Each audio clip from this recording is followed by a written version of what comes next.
So Steven Avery, still an innocent man. There was a book last year published, The Innocent Killer, by Michael Griesbach, a Wisconsin prosecutor, who was published by the American Bar Association, and chronicles the amazing story of Steven Avery, a guy who spent 18 years behind bars for a rape that he did not commit. He was eventually exonerated through DNA testing. So he is released from prison, and the book, The Innocent Killer, the true story of a wrongful conviction and its astonishing aftermath, begins with this brutal assault on a remote stretch of beach on the Lake Michigan shoreline of Wisconsin, ends 2 decades later with the murder of TERESA HALBACH. As he writes, Avery, who was poised to reap millions from his $36 million wrongful conviction lawsuit against the county, its former sheriff and former DA, is arrested and convicted for the brutal murder of a freelance photographer about 2 years after securing his freedom. This is now the subject of this 10-part Netflix series on Avery, the Making a Murderer, which is generating a huge amount of national attention. And attorney and author Michael Griesbach joins me on the line. Good morning, sir. How are you? Morning, Charlie. Very good. Well, this story, which you have been following for years, continues to be fascinating. It has become much higher profile than I think anybody ever imagined that it would become. First of all, before we get into the question of Steven Avery's innocence or guilty, tell me a little bit about your involvement in the case, how you got interested in this case, and what went into your writing of this book, The Innocent Killer. Sure. Well, I always point out, first of all, that I was not here. I think I was in late high school when Mr. Avery was actually wrongly convicted in 1985. I guess I would have been an undergrad. And that's not to say anything other than, I'm writing in retrospect about what occurred. However, I did become involved in the case at the point when the DNA evidence came in that showed it wasn't Mr. Avery who assaulted Ms. Burnson on the beach that day. It was actually a more dangerous offender, if you can believe that, by the name of Gregory Allen. And then I'm also involved in the sense that the DA and I, Mark Rohr, who was just here, inherited this case within a couple months of him taking office. And I had been here for quite some time. We took the case to the Attorney General's office. And how did I get interested in it? Yeah. I got interested because I thought it said a lot about the justice system and the wrongdoing of the sheriff and the prosecutor, frankly, in the original Avery case. There's a lot of wrongful convictions. Most of them are negligent, frankly. There are some, though, that go beyond that. And I'm part of the justice system, and it was upsetting. And I thought it was a story that needed to be told, if nothing else, for the lessons that it has for the criminal justice system. Charlie, before we go on too far, I do want to mention, I'm speaking here not as a member of the DA's office here. Right. I still am. I'm speaking as the author of this book and as someone who's been very interested in this case for a long time. And I also need to be careful, in terms of Mr. Dassey's case. His case is in federal court on a petition to relook, essentially, at his confession, with the defense arguing that it was coerced, which in some ways is the most troubling aspect for a lot of people of the documentary, which I, by the way, have watched. Okay, that was my next question, is whether you watched all 10 episodes of the Netflix documentary. I did. Yes, I did. And what now, did they talk to you? Are you in this documentary? I'm in it for about a minute in episode 1, and only about the wrongful conviction case. They wanted some background, and I felt comfortable giving them background because part of their message was similar in terms of the first case. But I, like today, really can't comment on evidence in terms of who I think is guilty or not. I think your book certainly seems to imply that the second trial was in fact on the up and up. Absolutely, yeah. And I can say that much. Yeah. I'm just saying as to what might happen in the future. Right. The prior prosecutor, who I think you know who I'm talking about, didn't always scrupulously follow the rules in terms of what is told to the media. And no, we're talking about Ken Kratz? Well, that's what I'm talking about. Okay, because I'm gonna quote him later. You know, he's put out an email where he goes through, his version of the case, and he of course challenges the documentary makers. Now, the documentary makers have done a good job. However, they clearly have a point of view. They are pushing the defense line here. You did not have. I mean, your book.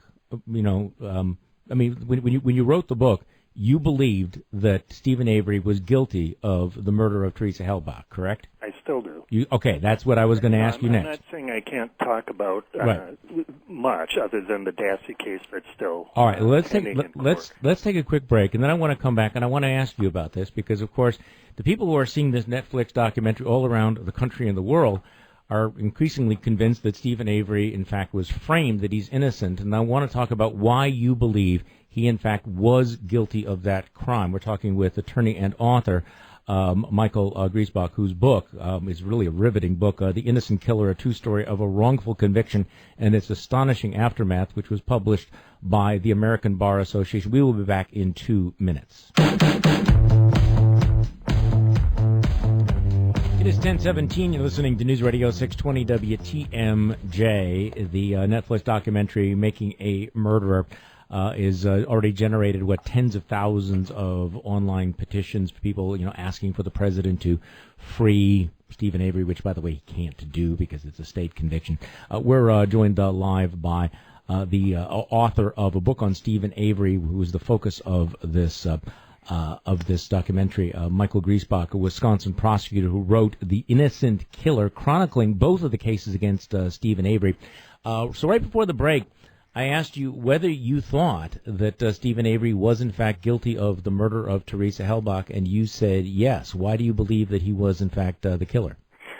Well, much of it, by the way, is not on the Making of a Murderer documentary, and that's part of the problem here too. But and some of it was not even admissible at trial. But that's not to say that we don't look at those things as just as a person looking back at trying to figure out whether he's guilty. But the basics are that the most damning things is the objective evidence that he was the person who specifically called for TERESA to come onto his residence. Mm-hmm. He was the person who had, in the past, upset her to some extent by showing up with a towel wrapped around him. That doesn't prove it, but it certainly puts him just right there as the number one suspect. But then you go on and you get evidence of her blood found in his car, which everybody knows by now all about the keys. Mm-hmm. Basically, you have to believe, in order to believe Mr. Avery did not do it, there's only one other choice, and that is that 2 police officers, at least, were involved in a conspiracy of planting evidence. This, of course, is the clear implication and the message of this Netflix documentary, correct? It is. I mean, there's no question. They all but convict Jim Link and Andy Colburn, 2 of the police officers, of evidence planting. And I have more to say about why Avery, I think he's guilty, but just on that point for a minute, documentaries or a docudrama, which is what I would call this, they don't show everything, and to that extent, I totally agree with Mr. Kratz. There's rebuttal and cross-examination, which somebody in the law referred to as the truth-seeking machinery, I think, of a jury trial. Mm-hmm. And that was carefully edited out. Some explanations for what the film showed. The worst possible. They put the worst possible light on the police, and really kind of unyielding sympathy for Mr. Avery. I mean, they tried to explain the cat burning incident away as he was just kind of tossing it around, and it happened to end up in the fire. Well, I hate when that happens. Yeah, it's terrible when that happens. So how would you describe this? I mean, they were selective in the evidence they presented. Obviously, have a slant, and you think unfairly accuse these police officers of. Well, clearly, if what they are alleging is true, then they committed a crime. Correct? So they. Yeah, I mean, it's obstruction of justice, it's misconduct in office, it's all sorts of things. So you do not believe that the blood was planted? I do not believe that anything was planted. I want to be clear. There's some really strange, what I called in the book, uncanny coincidences that sort of had to come together to make this defense possible. And it's not that this documentary doesn't have really important lessons. The one I draw is that this original injustice by what looks to me like, frankly, an intentional wrongful conviction of an innocent person, that is the only reason they could make these allegations of evidence planted. So you don't think that this was that the murder charges were in retaliation for Steven Avery's $36 million wrongful conviction lawsuit? Obviously, another one of the clear implications of this documentary. Absolutely, I don't believe that. I'm not saying there aren't police officers and district attorneys throughout the country that aren't overly zealous and who kind of feel the need to have certainty without knowing everything, But this case, I know particularly the two officers. Jim Link gives communion out at my church. Andy Colburn reminds people of a Boy Scout. And these people are getting threats because of this documentary and sort of a one-sided narrative that everyone who only knows the facts in the documentary are convinced that our county is corrupt beyond belief, and that Mr. Avery is innocent. So tell me why, other than what we just discussed here, why do you believe beyond a reasonable doubt that Steven Avery is guilty of this murder? Very much like at a jury trial and I'm doing a closing argument. The question isn't whether I believe. I do believe, parenthetically, and I'm not, this case is done, it's not pending, so I can say that. But what I argue is the evidence, the objective evidence, if you assess all of it and think it through, that there's no reasonable doubt that he's guilty. And that's what the jury found. Now, there's a lot. First of all, you'd have to believe this conspiracy, which, anything's possible in this kind of crazy world we live in. So, but possible is different than reasonable doubt. He basically had her coming over. They also left out some of the, he had purchased handcuffs and I believe leg irons a few days before. He had, with intent, I think is the best evidence, to sexually assault, pulled over a woman, rammed her with his pickup truck and held her at gunpoint. The crime for which he pled, by the way, and was sentenced to 6 years, which went with the 18 years. So, they don't talk about that at all. They sort of say, there was just bad blood between the two. And their intent is great. It does raise all kinds of questions about police, the type of coercive techniques they use, about rushing to judgment, even a socioeconomic kind of thing. I mean, the Averys, as I pointed out in my book, you put the Averys next to the prominent, wonderful person, articulate, Penny Burnson in the first case. And it just, they don't have a chance. Well, let me just go through some of the points here that the Ken Kratz has, I don't know if you've seen his email with his 9 points here, but, he mentions the cat case. The key points here. Avery targeted TERESA. He called this Auto Trader magazine and asked them to send that same girl who was there last time. So he was very clearly on record asking for her to come over. That's correct.